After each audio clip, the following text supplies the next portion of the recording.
Hello, everyone, and welcome to this super special one-off podcast with my special guest slash co-host, Arielle. How are you doing? I'm doing good. Jazz hands. Always a jazz Jazz hands. hands. This is an Doing good audio jazz, only thing, but jazz hands. Everyone get involved with that. Good jazz stuff. hands that no one can see right now. Yeah, they're the best kind. They're the best kind. Um, so to kick off, I'm already talking complete nonsense. So we're pretty much on par with what you can expect from the next roughly hour. Um, I thought it would be fun to catch up and reflect on the year, and maybe a look a little bit ahead at what's coming next year. This time of the year, recording at kind of end of November, coming into December, is always a time when things get a bit reflective. You know, the weather and all this sort of thing. So I thought maybe it'd be fun to sort of talk about that. So to give you an idea of what's coming up, if you want to skip around, I mean, if you do want to skip around, it won't really make any sense, but you feel free to. Um, we're going to talk a little bit about our personal games of the year because we're both from the gaming world. I think that's fair to say, fairly strongly, and then reflect a little bit on the other happenings of 2025 in kind of across entertainment and media and whatever comes to mind, really. And then, as I say, we'll look ahead to whatever's going on next year. But to start with, let's before we get into the game of the year, even Ariel, to set the scene, how has 2025 treated you?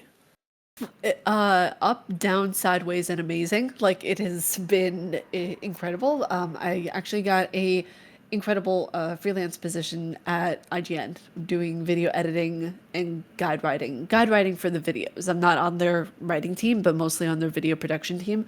And I got that position back in February, and it has been an absolutely incredible year getting to do freelance work for them. Probably one of the best companies I've worked for so far in my freelance journey.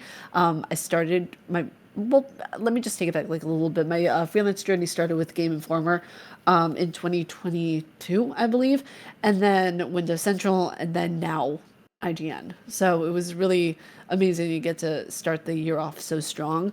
And I got to witness so many different games. Like this year was just jam packed with so much. Like Ghost of Yotei was definitely a standout for me. South of Midnight, like we had so much that was going on. But for me, it was really interesting to get to see how much like I could improve on my craft, and that was I think the biggest thing for me this year was improving on being a video editor. Awesome, and congrats. You know, Yeah. IGN's still, it's such a well-known, established brand for a reason as well. I'm sure, like, plenty of people out there will be familiar with the team and what they put out. I guess I should, before we get into game of the year, I guess I should get you to do a little intro of yourself for anyone who hasn't heard of Oh, you, and your, yeah. Although I'm sure your reputation precedes you compared to me anyway. So oh. so yeah. No, How would listen, you whenever sum up?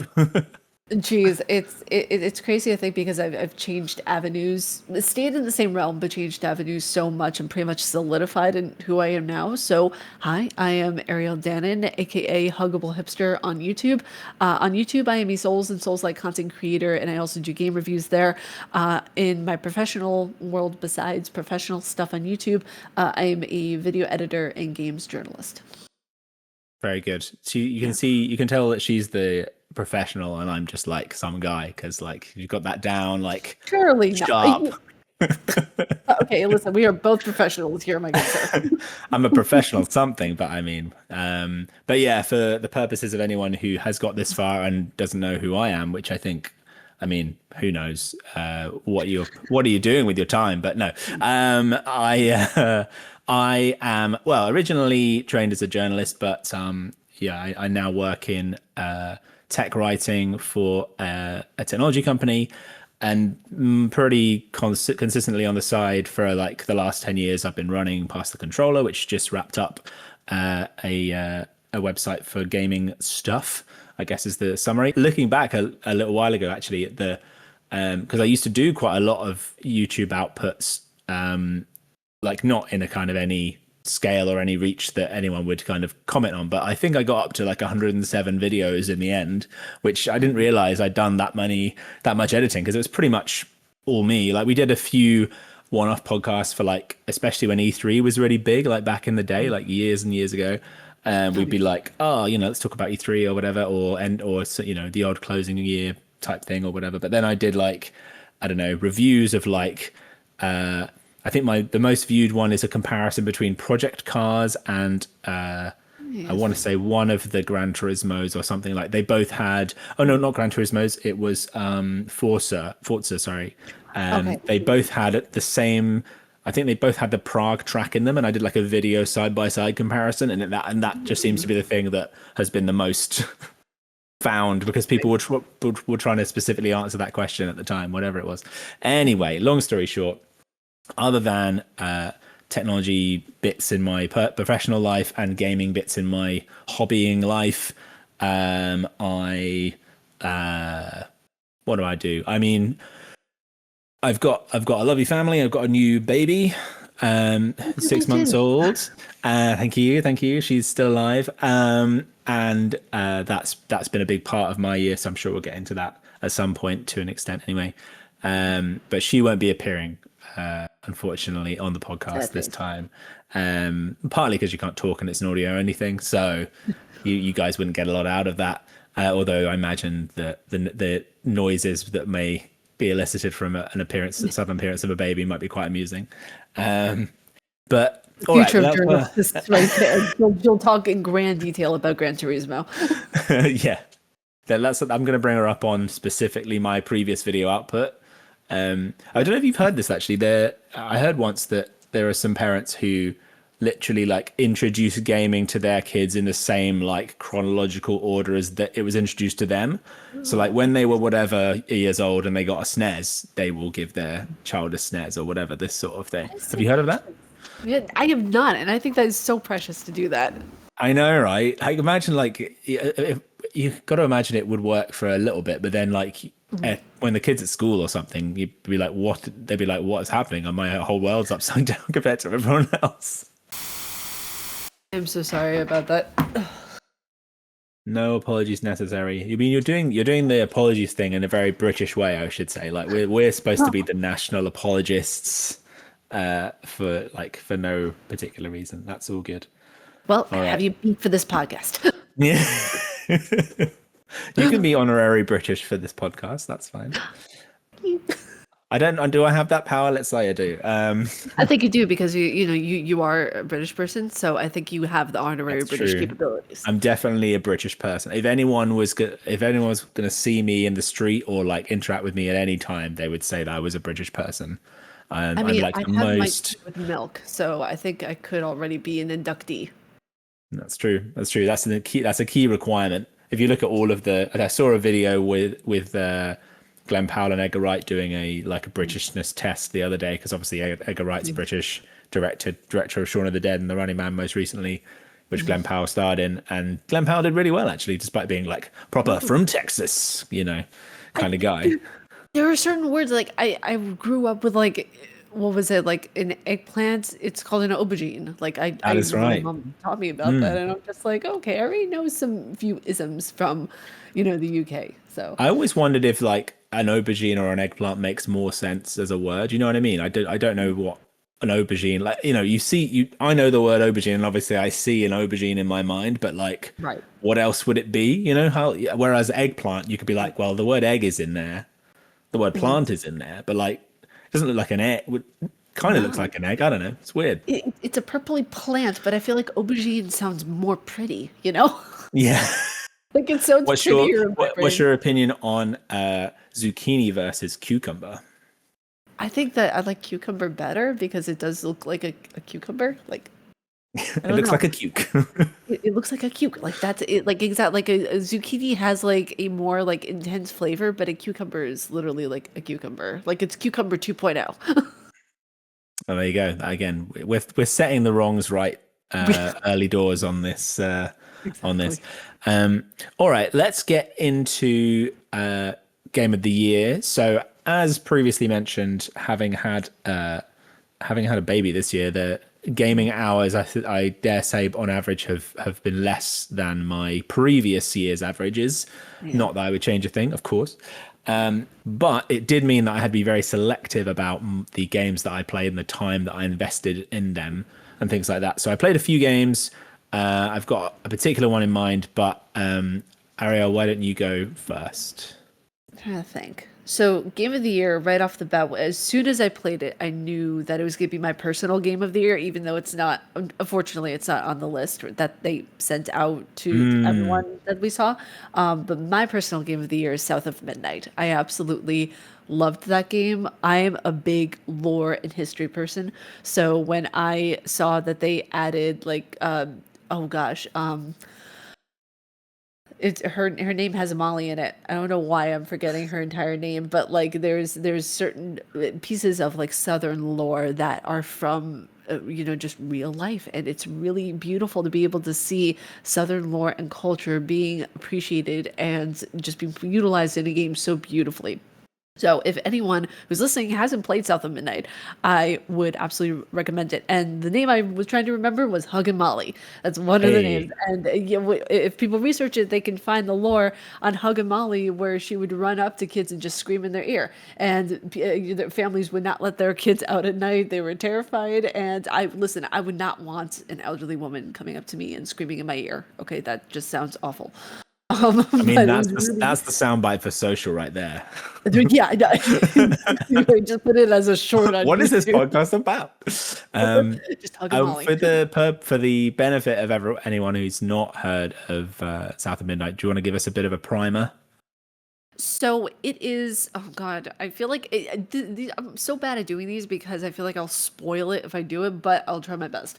It's one of those games of where it's based in Southern lore, but it's about this woman. She finds powers through different means of people either. Oh gosh, you see, I'm terrible at these. Um, Well, no, I you can can do the say. classic video game comparison thing, which is it's a bit like this game plus this game. So it's a short game. I would have to Hmm. say you can finish it in one day. It's about, I would say, a 12-hour game if people want to go by that. But it's also a game where there is a lot of maneuvering around. There are puzzles. There are bosses. They're not difficult bosses, but they are very lore heavy bosses. The art style is absolutely incredible. It is unique. It did kind of remind me of Telltale games a tiny Mm. bit with some of the art style. Um, but actually, I'm going to do a bit of a cop out right now, and I am going to look up what this game is about, so people get an actual answer instead of me just rambling on trying to not find a way to spoil it. But when I played it, I did a playthrough of it for IGN, and it was the first time that I was getting paid to do something that I normally would do just on my own, and I think that was one of the coolest things ever of getting to just record, play through a game, and the mechanics, I want to say, some of the best things because it's so fun, it's so addictive, like the gameplay mechanics and the way that the music is done, jazz incorporated throughout everything. When you get to a certain part at the end of the game, not going to spoil anything, but the beat of the way that the songs are done is done in a way timed to how the bosses are. So when you're hitting the boss in one stroke, you have a beat or a part of the saxophone, and it's like, oh my god, it's absolutely incredible. So let's see, South of Midnight. Okay, so South of Midnight is an action adventure game published and developed by Compulsion Games. Shout out to them because they are wonderful. Um, and you play as Hazel, who is the main protagonist of the game, and you are basically trying to find your way through piecing together your life again after a terrible hurricane hit, and you're trying to find your mother. And that's as much as I'm going to say without getting into it. Nice.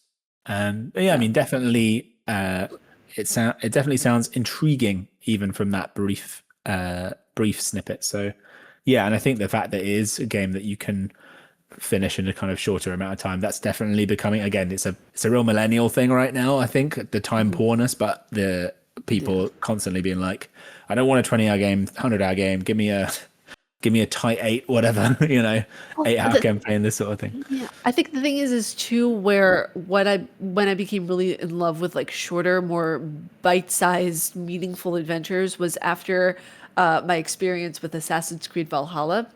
That really kind of made me feel like, okay, this game is 100 hours longer than it should have been. Give me something that is a little more like Baldur's Gate. It's long, but it's not long to the point of where it makes me want to rip my hair out, you know? And I love Assassin's Creed Valhalla. It was my first experience of Assassin's Creed. It was just way too long for what the story was doing. And in part of the story, like there's a completely different section that you have to go on as a tangent almost to the game. But other than that, it was a fantastic, way to portray Norse mythology. I think in parts of Celtic mythology as well. But I'm a big history person, so that's why I loved it to begin with. Nice.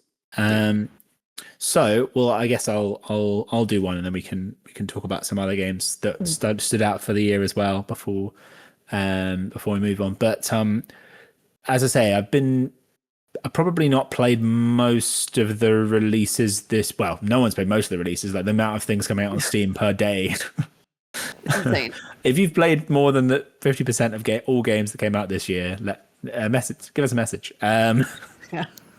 But yeah, so for me, Avowed was the game that I was looking forward to most this year, and I've put the most time into it overall. I think it was the last proper review, apart from a piece on The Legend of Zelda, which I'll maybe touch on at some stage as well. But the last kind of proper review that I did for PTC as well, just because I was like, this is a game that where I've been I believe I was specifically given access to it slightly early, but Okay. or not that it helped me complete it any sooner, because like famously, it's not the biggest part of James Law is that I play games and then it takes like years for me to finish them. It took me like 3 years to finish BioShock or something I ridiculous, feel you on because that one. That was me with I Zelda. So it was just well, I mean, I'll come back to that in a second, but yeah. So Avowed to begin with. So if you don't know what Avowed is, it is from Obsidian Entertainment, who did Fallout New Vegas and a bunch of other stuff. I really like the game, slightly different team within Obsidian, but a shout out to Pentiment if you haven't heard of Pentiment. A smaller kind of more, not quite a visual novel, but like more like a kind of puzzle solving slash word based game. It's confusing to try to describe, but essentially it's like a 2D animated adventure game where you just are kind of talking to people to work out the mystery of who's killed who or whatever it is, and it's kind of like the old kind of Monkey Island games and stuff like that. Similar vibe, I think, to those, in terms of you're exploring a kind of fairly linear 2D map and talking to people to try and find out clues to unravel mysteries and this sort of thing. And in this case, the game takes place over a series of like, I'm not sure the exact time periods, but it's like 3 or 4 kind of jumps through time. So you're playing as someone, and then you're playing with as them a bit older, and then their son or something like that. And trying to make sense of what's happened with this overall kind of mystery. But anyway, really good. I'm sure it's on Game Pass still, because it was one of those yeah. like smaller games tucked away that Obsidian did. But anyway, Avowed. If you imagine Fallout New Vegas and potentially the Outer Worlds as well, in terms of I haven't played Outer Worlds 2 yet. That's the kind of the one that slipped me by, unfortunately, and from a timing point of view. But that's what Obsidian these days are, I guess, known for. And so it's a similar kind of style thing, whereby it's an adventure. You're out in a world, and obviously the world is being ravaged by some such a thing. In this case, it's like I can't remember the name of it now, but basically it's like fungi slash mushroom takeover of the whole world's thing going on, like vaguely Last of Us-y, but not really. Like it's very bioluminescent. Everything is really colorful and really kind of like, I guess, has some sort of visual appealingness to it as a result. But basically, people are kind of going mad and then eventually becoming like really hostile as a result of this Interesting. I mean, thing that's everyone's hostile in a video game, you know? yeah, that's so true. And in real life. True. But yeah, so you're an envoy, or I would say envoy, but in the because they're American or seemingly American in the game, it's envoy. But anyway, and you're being sent by the emperor or whatever or whomever to investigate this this disease on the land and see what's going on. But no one likes the Deerans, the kind of race that you are, who came from overseas to the living lands as the setting of the game. And so you're going around and no one really likes you. You go to one minor spoiler, but you go to one town, and when you arrive, you're immediately killed. But then in mysterious circumstances, you're brought back. Ooh. But yeah, there's a lot of talking to people, and there's all the classic stuff, fetch quests and all that sort of thing. But Nice. for whatever reason, I've stuck with it, and I think that a lot of games I don't stick with in that sense. Like some of the Fallout games, some of the similar kind of structured games to that, where it is very kind of open world and you just kind of do everything and do anything. Even Legend of Zelda as well. Like I say, Yeah. I think that I just without a kind of strong linear narrative thread to pull me through. And I think that's been the case even in games like Mass Effect, where I've again, that's probably one of my favorite series of all time, the original trilogy especially, and like that narrative is what's pulled me through those games and like made a completionist of me for those games and that sort of thing. So yeah, Avowed is definitely one which is kind of my personal game of the year. And yeah, I think I think it's definitely worth checking out. It depends if I'm again, and it's a bit of a gaming sin, but I've not played Skyrim. Oh, that's one game Or I will never touch. and I've never and played it. Yeah. even I've not played anything, any Elder Scrolls, anything really, and it's not for any particular reason that I have objected to them or anything like that. It's more that it's always felt really imposing, and because like we're going talking about before with these kind of hundreds of hours playthroughs, this sort of thing, it's just so much to absorb, and so I've always kind of shied away from it. From But what yeah, I've game like heard this. about Skyrim is that you could literally play 100 hours of the game and not even get to the main quest yet. Like there's a lot that encompasses the entire world of Skyrim and the history of it and what it is and the lore and everything. And it's interesting because it's like a lot of my friends play the game, and for me, if you want me to explain why I won't, I will, but I'll let you finish first because I don't want to interrupt because I know I will go on a tangent. Yeah, we love a tangent. No, it's fine. It's fine.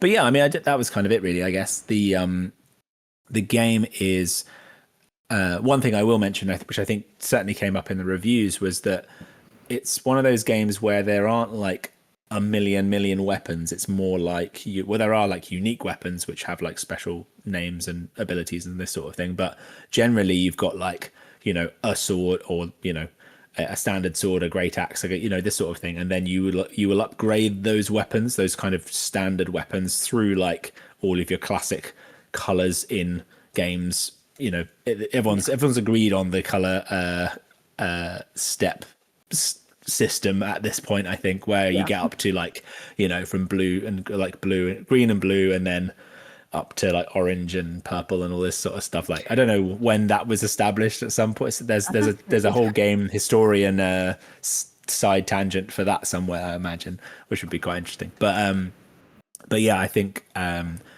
the sort of drawback of the game a little bit is that it never really feels that you're not that you should feel overpowered, but it takes a lot of effort for you to feel like you're really holding your own in combat. And I think that as a result, it can feel a bit spongy and like not that satisfying. I'm playing as like a kind of mace and shield.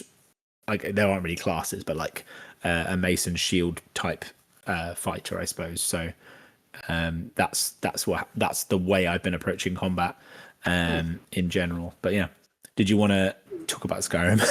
Well, I actually, so this is what I have to tread lightly with. but it's really interesting. Like I have a thing whenever people sign up for memberships on my YouTube channel, they will be greeted with a list of games I will not review, and Martha is Dead is one of them, and Skyrim is the other. So Skyrim, I at first didn't touch it because I just wasn't interested. It just didn't look like my cup of tea. But then a friend of mine who I met a few years ago now, trigger warning for people just preemptively, um, they were are awarded by the composer of Skyrim. So to honor them and to make sure that because I don't want to play anything that Jeremy Soule has touched. So yeah, just as a kind of like an honoring system for them because they're doing amazing things with their life right now, and they are in the process of healing from a very traumatic thing that happened to them. So I want to respect them and honor them by not touching the game. Yeah, that's fair enough. Yeah. Um, so in terms of games, other games that you kind of played and enjoyed this year, are there any other standouts for you? Ooh. Okay. God, this game was so filled.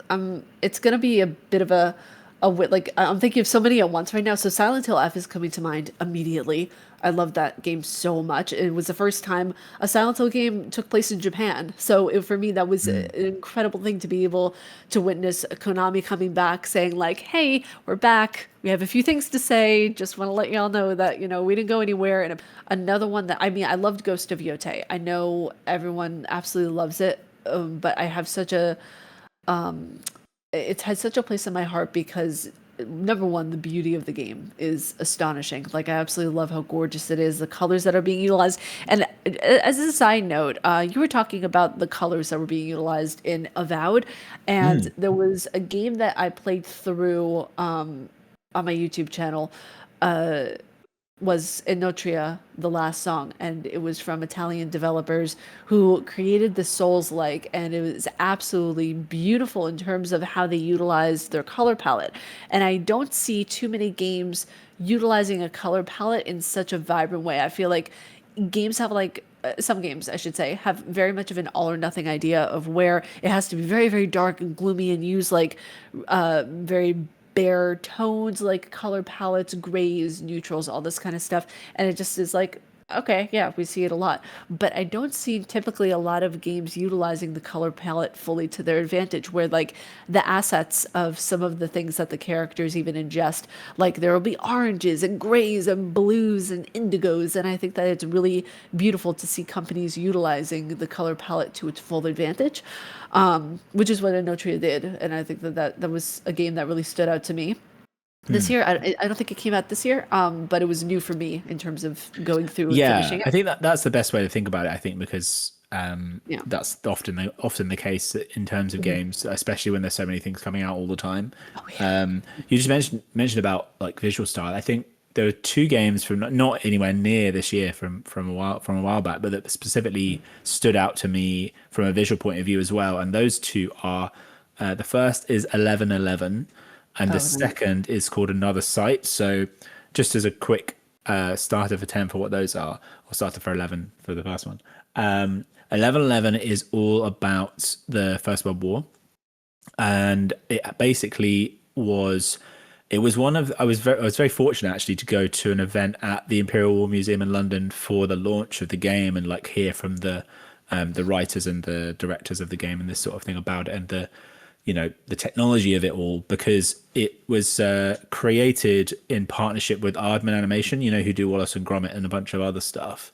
um, Basically it has like a kind of living painting of art style. It's really cool. Like it's almost like a, when you see a camera where it can just see body heat, it's kind of like that vibe almost, in terms of like colors blooming, Yeah.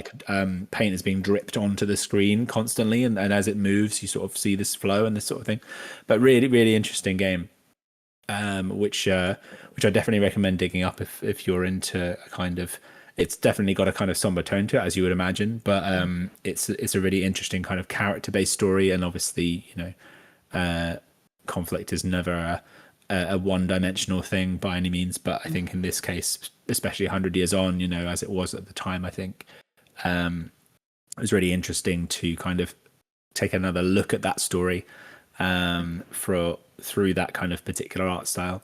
And then another site is one where you play as a cat, because the lead character is blind. I think I might be misremembering this, but essentially you're making your way through the world as a cat, and I think that they're, although the main character is blind, they have this kind of, again, another sight being a kind of a second sight type ability, which means that their perception of the world is, again, partially visually influenced by, or the cat's perception of the world, I should say, influenced by this character and this sort of thing. So yeah, again, really interesting.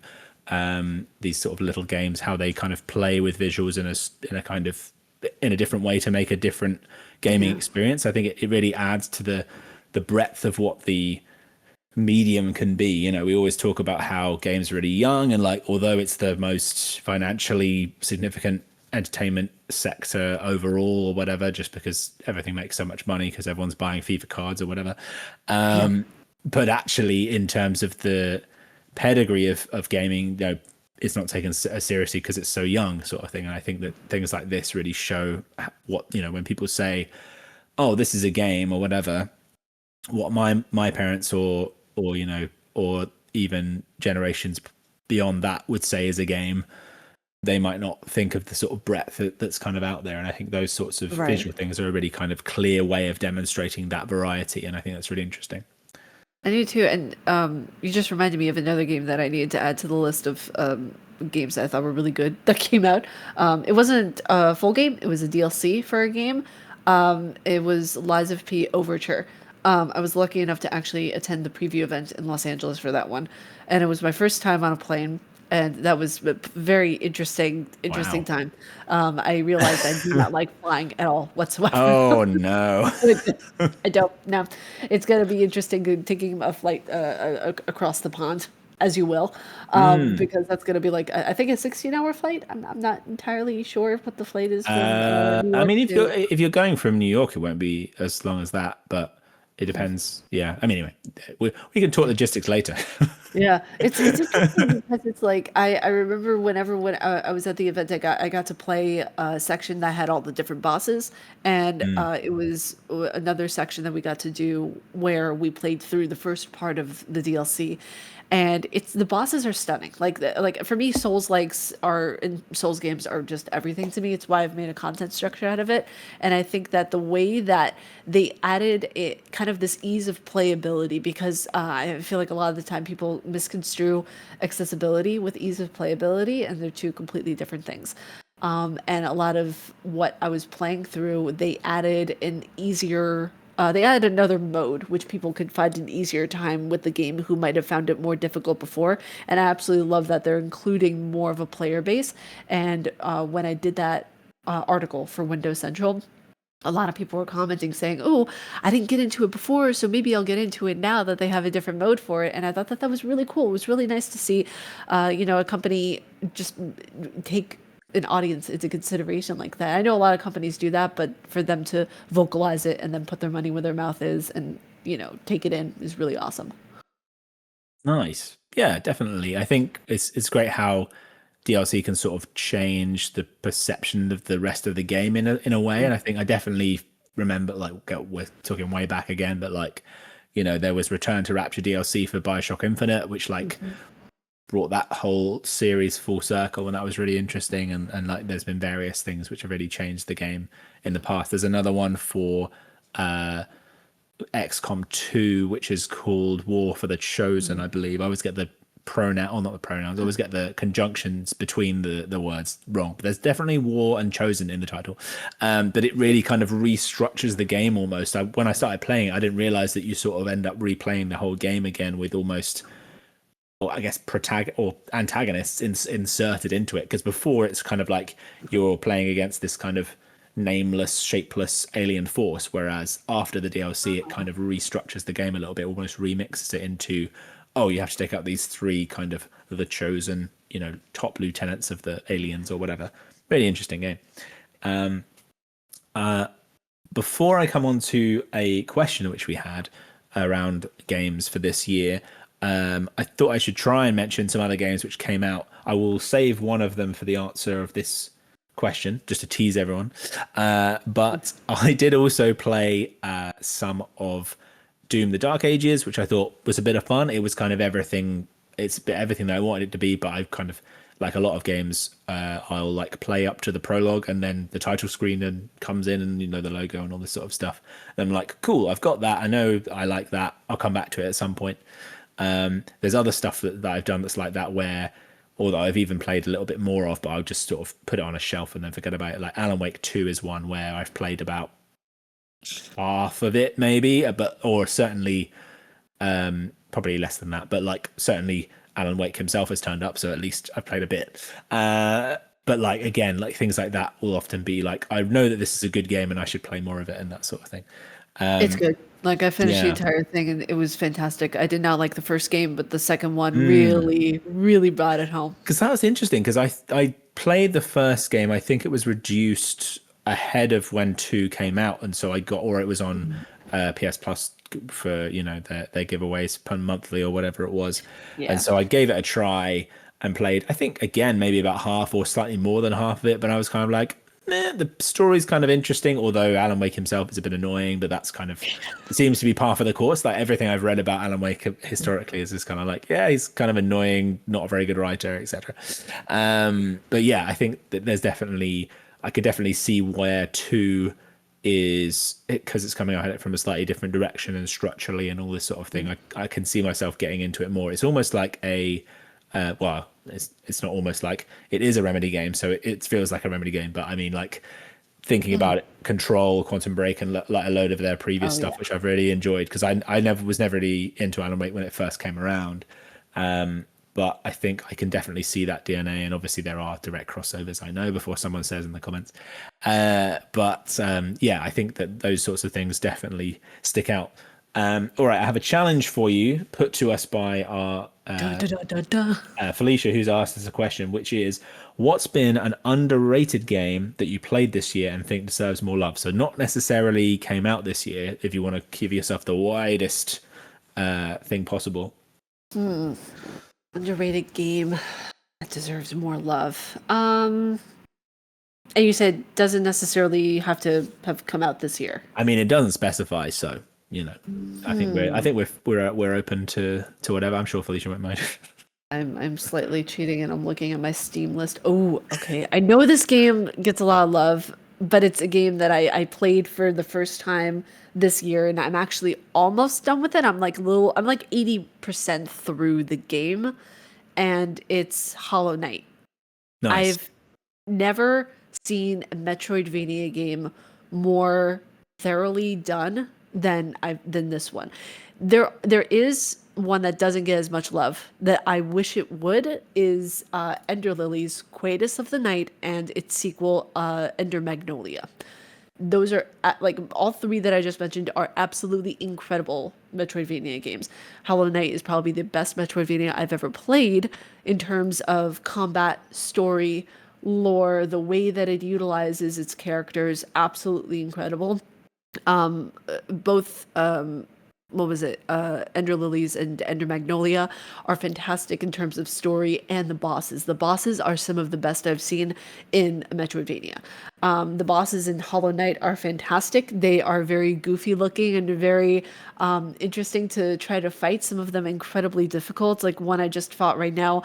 Spoiler alert is the Hollow Sentinel, and that was probably the Ishin Sword Saint of that game. It was absolutely treacherous to try to get through when you don't have charms and you only have 5 masks.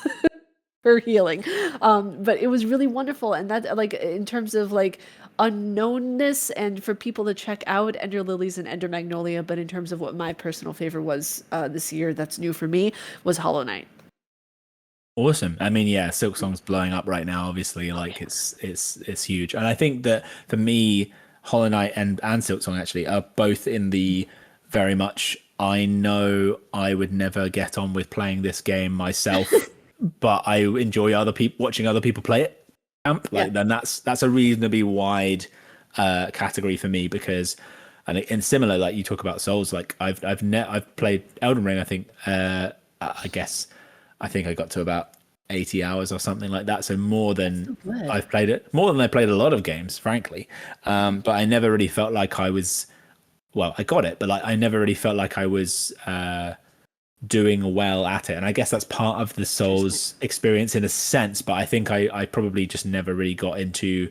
Here's in my case, I didn't like find a weapon that I really gelled with and double down. You know what I mean? Like I didn't really get into a Fair. weapon and like really Yeah. being like, oh, let's upgrade it and all that sort of stuff. So I was always kind of like, oh, I'm just gonna have to constantly like go and take out a load of giants to get like 1,000 Fair. runes a time or whatever it is. Anyway, but yeah, I think that Mhm. that kind of experience where you know a game isn't like for you, but you do really appreciate and enjoy it. And like I've Yeah. had that with various things in the past, but that's definitely one in that camp. It's like it's clearly a beautifully made game as well. Mm. So I've got two answers for this. One of them is a bit of a cheat, just because I haven't is in not necessarily is in it's not in that camp in the sense that I wouldn't or couldn't play it myself, but it is in that camp in the sense that I haven't played it myself, but I watched someone play it. Is Thank Goodness You're Here. I think it got an indie recommendation, I think. Interesting. So that's one which is very British humor, and watched a playthrough of it and like really enjoyed the craft of it, and the it's probably not that underrated in the sense that it is kind of recognized and well known. But I think I do appreciate that kind of indie sensibility to games, even if in the real world, like whatever Mhm. indie means is all very vague these days. You know what I mean? Yeah.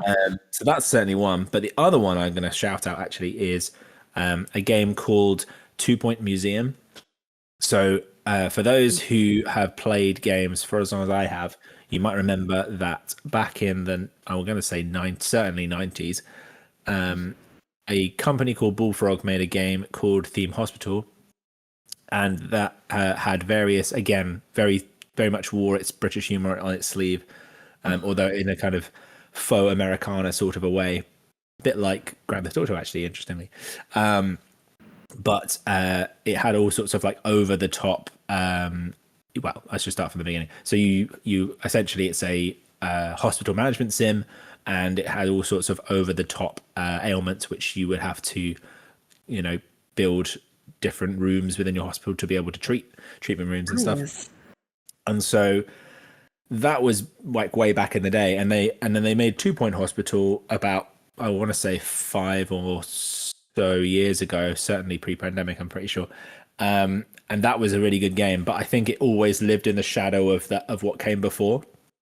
They span it off into something called 2 Point University, which is a more of a campus college based thing, which again I guess had some Sims vibes to me. I think in terms of like I know there was a expansion focused on that. I'm pretty sure at one point, or again various expansions over the years.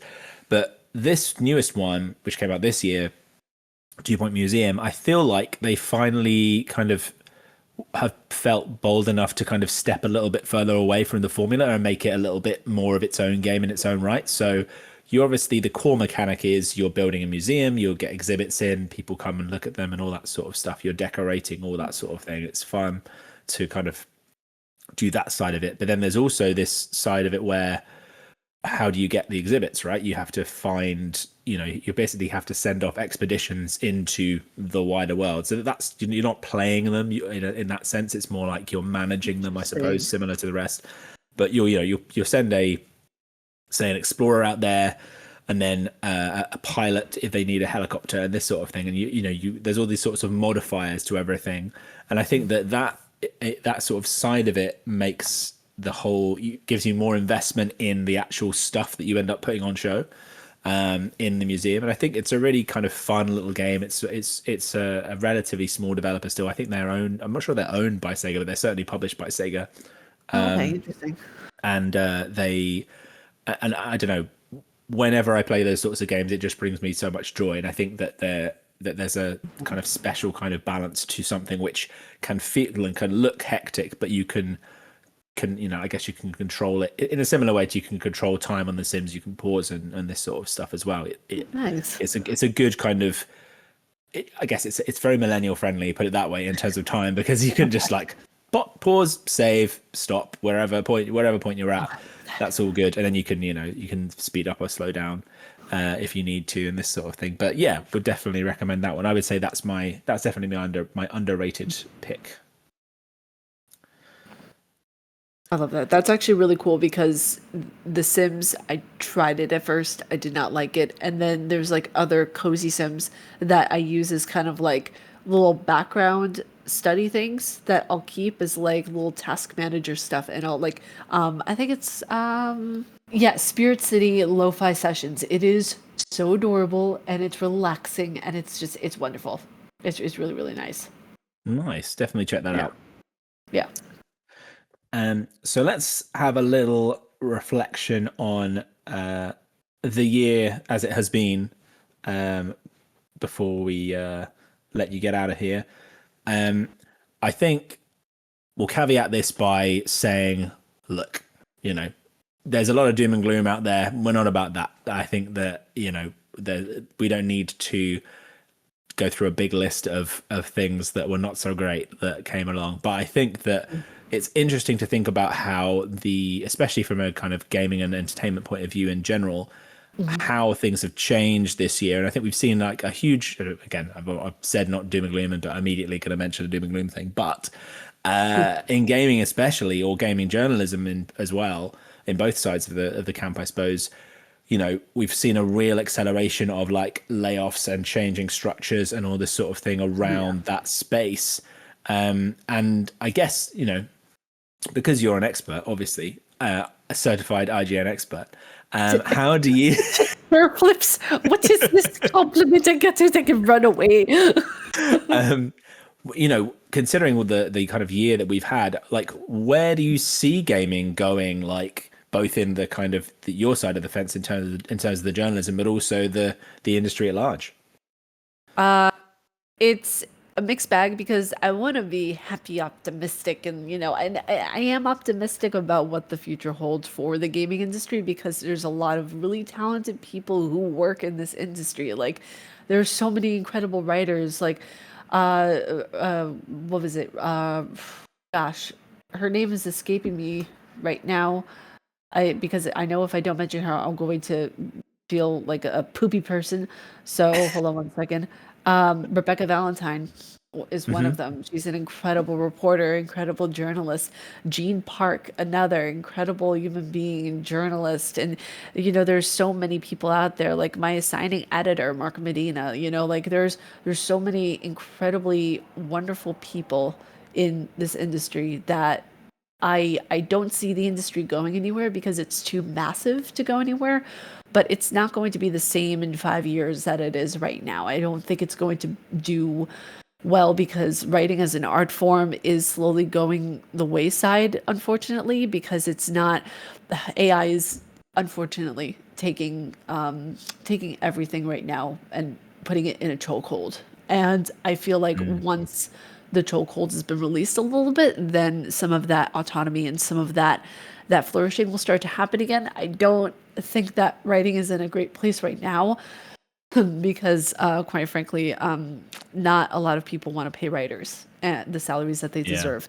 And it's really sucky to see. I know that, I mean, even just as a writer myself, as just to be very transparent with things, I don't get paid as a writer. Like I write things because I'm passionate about it, and it's not something that's like a full-time job where it pays the bills. What pays my bills is being a video editor. And that's the thing of where I've been a video editor. I started video editing when I was 14 and I'm 33 now. So I've had lots of years of experience and trial and error and trying to figure out what works and what doesn't and what things look cringy and what doesn't. So it's a very, it's more or less like seeing what's practical and what's going to move the industry forward and what's hopeful and what's more emotional. And I feel like both can be married and coexist with one another happily. It's just you can't let one overpower the other. You can't let pessimism and hopelessness overpower the hope and happiness that you want to have for the industry. Because I'm so fortunate to be able to work in an industry that I love and that I'm passionate about. But I also know the realistic side of that. I could possibly not have a job at any moment, at any point in time. That was very clear whenever what happened with Game Informer happened. And we all got basically, we didn't get an email, any of us. It just Yeah. literally happened and we saw it on social media and that was it. And I was only doing freelance. I wasn't even, I wasn't doing full Yeah. time or Yeah. anything like that. And I can't even imagine like Brian Shea, who I'm very close friends with, like, he what got notified over social media that he didn't have a job anymore. Like, that's where we're at, unfortunately, with layoffs and with how everything is working now in the industry. And I think it's more to do with the bigwigs, and as I say in Cyberpunk 2077, the corpo that is at Mm, large. Because when you have so much money, like literally there is so much money that is in the gaming industry that people don't know what to do with, and it's not being utilized in the right ways, that's when we have problems. And again, I'll say keep the happiness, keep the hope, but also be realistic about things. And I feel like those two can easily be married. So yeah, I have hope for the gaming industry. I have so much positivity for the career and the future of so many people ahead, including myself. But also, I'm aware of the fact that I could lose this at any point. mm. I mean, I think that's a great realistic take on it as Mm. as summary in general. To be honest, I mean, I think that it's a great almost almost a way of thinking about life, right? In terms of like, be optimistic but be realistic at the same time. I think that's a kind of a useful balance, especially like in the points in our careers where we are at as well, where we are, we've got a few years behind us of doing a thing. Yeah. When you're younger, I think it's important that people do have the freedom to experiment and to try things, to work out what they don't like and all Absolutely. that sort of stuff. And I think that unfortunately, probably for a lot of people who are just like kind of graduating now and stuff, there's probably a Yeah. lot less of that freedom to explore things now. Even if you think about Yeah. like the YouTube and creator space, like getting Oh into yeah.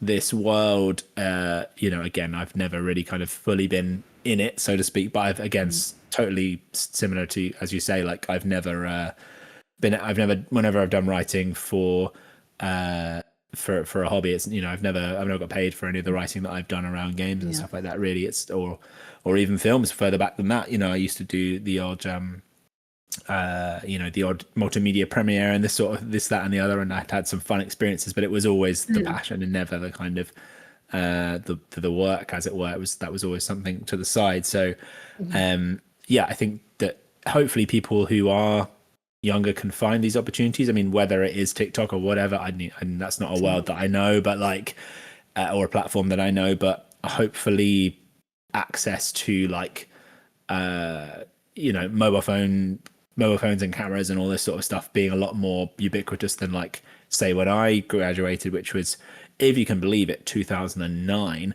Oh, nice. A You real see, I thing. graduated from college in 2016, and Yeah. 2010 was when I graduated from high school. Yeah, exactly. And you can, if you haven't worked out the maths the math from that, I'm old. But yeah, in terms of the game industry, looking ahead to 26, obviously Grand Theft Auto is like the guiding light that everyone's waiting for to sort of save everything magically or whatever. But actually, it's just a symptomatic of the same kind of status quo issues that we've already have, to Yeah. be honest. So I think that what's more interesting is probably the certainly in the mid-size and indie side of the scene, so to speak. Oh, And I yeah. think that as much as we can, create platforms and create opportunities to highlight these games that don't have a big marketing budget, that don't have big names that can do voice acting for them, or whatever No. it is. I think that you know that is a great a great service that we can do the industry from a kind of, even if it is writing, if it is editing, if whatever it might be. I think that as a Absolutely. kind of people who have been around, I think that I do always feel that kind of as a in terms of going a little bit deep for a second, but like thinking about identity and what gaming means to me. I have been playing games since about 1994, I think, roughly. So like Nice. it's Sega Mega Drive 2 kind of time. You probably weren't alive then. But I was like, born 92, so oh, there you go. So yeah, yeah. yeah, I think so. The in the UK they released the Sega Mega Drive 2 with Sonic 2, as I Yeah. specifically remember a like a bundle box with Sonic 2 bundled into the box. That was like my first console at the time, and all the way through from that point to now, I've always felt being a gamer as part of my identity. However much I've actually done gaming in my day to day life, I've always been plugged into the culture of it. I've always been kind of, you know, checking in on like what YouTube personalities and stuff are saying about things or whatever, and I can, it all waxes and wanes over time, but like you know you get it, right? You kind of you follow it, even if you're like, oh, I, for example, like I've not played Ghost of Yotei and stuff like that, but I know how much it's meant to people through this year just because of Oh like yeah. streamers, gamers, and everyone who's just been talking about it. And I think there's value in that, in kind of keeping track of that as well. Absolutely. And I think that, you know, as a gamer now and looking ahead into the future, I'm hoping that, it feels as though we've got past a little bit, at least, the kind of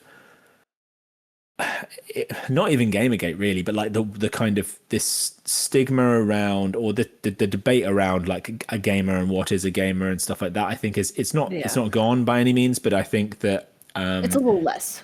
yeah, it's just less of a conversation, I would say. Like the kind of the principal points are still there in terms of people who will always defend and be like, you're not a real gamer if you just play this or you don't play that or whatever. But Yeah. just, the temperature around it all is just fallen away because everything Mhm. is just so completely scattered across like 1,000 platforms, 1,000 games at all the time. Absolutely. That's why Yeah. it's probably why that there's not console wars as much these days either, in terms of like, obviously, like from a sales point of view, Microsoft have just decided that that's not a priority for them anyway, so it begs less of a conflict regardless. But I think even if they were completely at odds and it was like Gears of War 8 versus, I don't know, placed whatever it would be, God of Last of War Us 3 or Ragnarok whatever, tied. completely, yeah, Killzone's coming back, and this kind of, they were really amping up this sort of marketing head to head. I Yeah. feel like people would just be so like apathetic to it at this point, you know what I mean? I think That's that the thing too. Like I even remember when I was a kid, it wasn't really discussed much until the early but probably like mid 2000s. mm, Because the first console I ever owned and first game I ever played was on the GameCube, 2003 Resident Evil 1 remake. And nice. it was one of the things of where like I joined the chat logs when I was a kid. I was a part of like the community very early on, and you never really saw any bitterness or any like, oh well, you play on this, well, but that doesn't mean anything to me. And it's like, no, like you shared controllers on the same console. Like you wanted to see what your friends were playing on, like what devices they had. Like, oh, you have a Game Boy Advance? Cool. I have like a connector. We can connect ours together. Like it was all about community, and that's the love that the gaming industry still has that a lot of old heads like ourselves remember. But I think that's kind of gotten a little bit tarnished, no pun intended, with Elden Ring, where you have a lot of people who created the narrative that females shouldn't be in gaming, that, what is a Mm. gamer? Oh, if you only play Animal Crossings, you're not a gamer. Like all of these silly narratives that have been evolving because people wanted to rage bait and wanted to put people into a box unnecessarily. Yeah, yeah, and I think it's obviously going to be part of the nature of being older and like seeing these things pass through time and this sort of thing. But Yeah. hopefully, we're in a place where certainly there's just a lot less head to head, like just hatred and unpleasantness between people. Yeah. Frankly, like I'm hoping that happens less these days. Partly, Mhm. I imagine it's because wherever that energy, assuming that energy still exists, right? Assuming that there's an inherent level of, especially younger kids, like being at odds with each other over something, like being competitive or being kind of Right. argumentative over something. There's just so many different things to be passionate, to be kind of excited about these days, that it's all just kind of diluted as a result, so at least we can kind of, avoid people being like, oh, you haven't got an X-Men lunchbox, that means you're not cool, that means you can't sit with us or whatever, Wait a second, you don't have the Xbox Crocs? What are you, like 2005? Yeah, exactly, yeah. So yeah, to close us out, and thinking about, we obviously already talked about like writing and where writing is at the moment. I wondered if you have I'm not sure if it's reported as much in America maybe as it is here, and that's maybe there's a whole cultural conversation we haven't even really got into at all this time, which I think is quite interesting in itself. But I was thinking about like words of the year, right? So have you heard what the word of the year is, or have you got any perception of what word of the year is? I don't know. I would think indubitably, but I'm not too sure. I'm really Who's not saying too sure. indubitably? I don't know. I think I say it sometimes, but I'm It not sounds like sure. something I should say. I used to, what was it I used to say all the time? Anyway, so, well, there's a couple of, well, I guess it's probably an honoured tradition in the UK in particular that they're both at Collins and Oxford, who make dictionaries for a living, I guess, Okay. name official words of the year or whatever it might be. So I thought it might be interesting to look back at the last few and just see what you make of them, and also reflect on whether they mean the same to you from your cultural perspective as they do to me from mine. Because I think Interesting. that they're because I it's not like a huge everyone's saying this thing type thing Mhm. necessarily, but I think it's often something you're like, oh yeah, I could see that, like I've heard that around or whatever. Right. And this is completely different, I should clarify, to whatever the kids are saying. I'll do my Yeah. air quotes extra loud because I don't know what the kids are saying apart from they're I saying just play the learned Demon Hunter soundtrack again, I I assume. just learned what cap and no cap is on a live stream that I Yes, did. that's one of the I don't things. That's one of the things they did. That was one of the memes this year, was like millennials using all of the young person language, and I was like, I don't know what the yeah, I know it's funny in the sense that it makes no sense out of context, but I don't Mhm. even then know what the things mean. So yeah, it just makes you feel Same. old. My Anyway, bones are creaking from over here with oldness. yeah, exactly. So right, I'll go back in time and come back up to the present day for maximum drama. Okay. It's not at all. It's fine. So we'll skip 2020 because, and I quote, Oxford's dictionary decided 2020 was too, quote, unprecedented to be summed up by a single word. I think we would all agree with that. That's totally fine. Yeah, Uh, that's true. Yeah. Um, and then 2021 was just Vax because that's the thing that was happening at the time. Fair. So not necessarily too much to talk about from that. However, 2022 is where it starts to get, I guess, more interesting from my perspective. So let's start there. So 2022, according to this list, according to Oxford again, the word of the year or phrase of the year was goblin mode. As Okay, well, I'm does sorry. I what's your immediate reaction to that? Goblin mode, I would think someone is acting like an entire creature. Like that's what I would think. I mean, if someone's acting, uncouth or or lacks decorum. I love you say uncouth, like that's such an everyday thing. Like it's the 1900s. I mean, you know what? It's my dad is 82, my mom is 72, so you know what? Nice. I have the language of the yesteryear. Hey, there's nothing wrong with that. We love language. We love the history of it all. So according to this, the definition is a slang term for a type of behavior which is unapologetically self-indulgent, lazy, slovenly, or greedy, typically in a way that rejects social norms. I cannot say I really heard this at the time, or certainly I'm not that familiar with it even Huh. now, but I don't know. Well, how does that feel to you?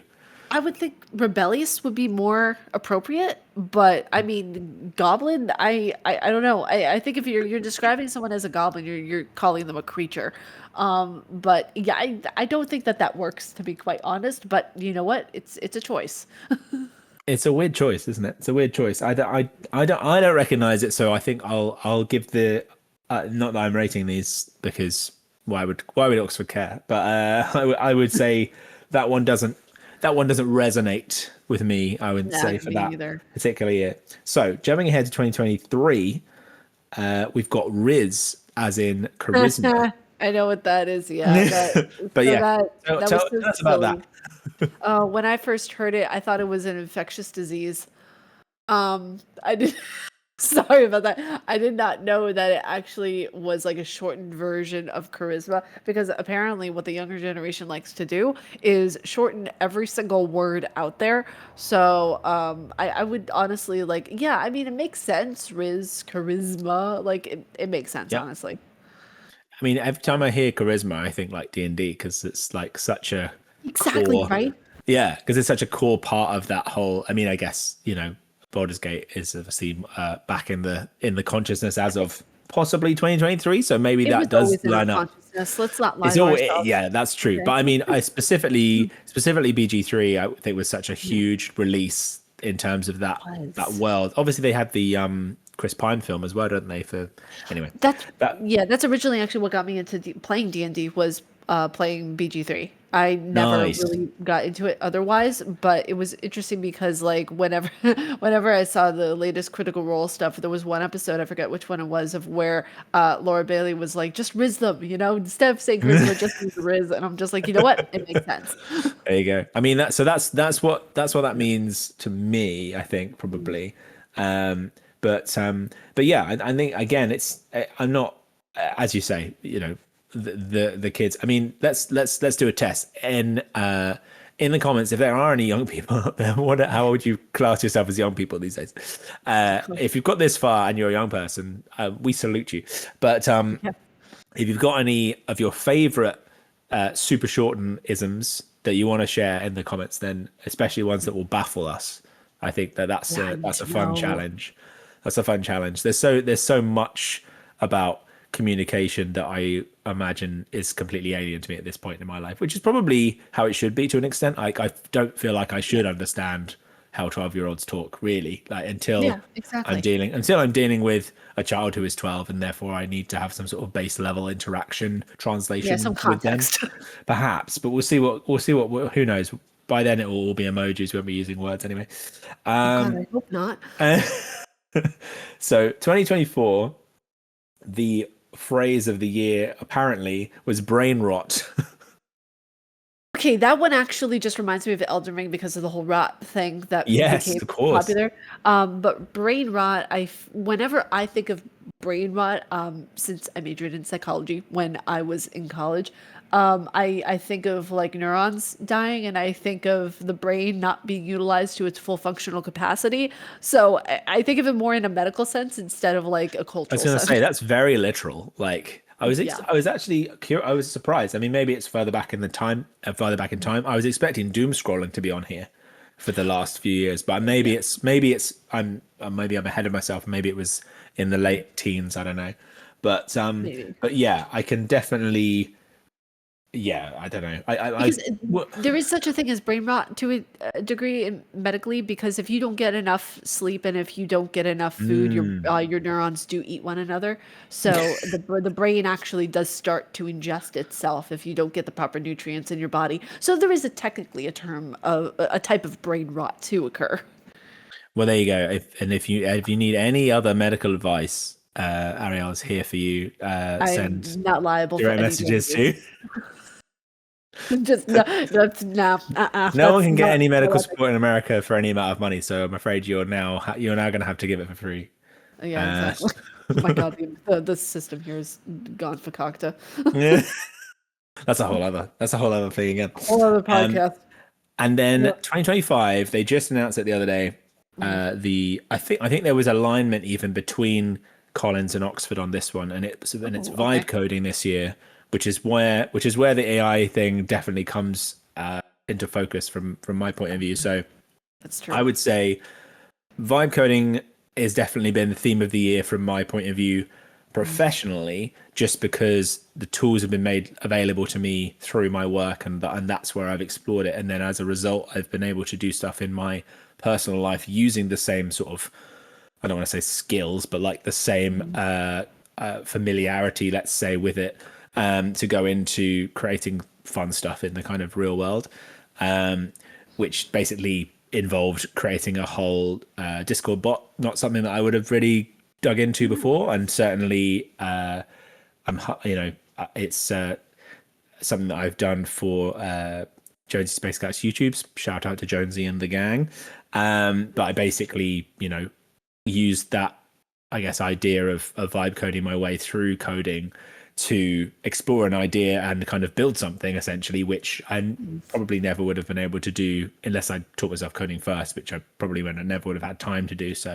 So from that point of view, it feels like a good reflection of the year as a theme, but personally, but also a kind of opportunity to, I guess, see a positive side of what AI can bring. And I think that's, that can be hard to come by.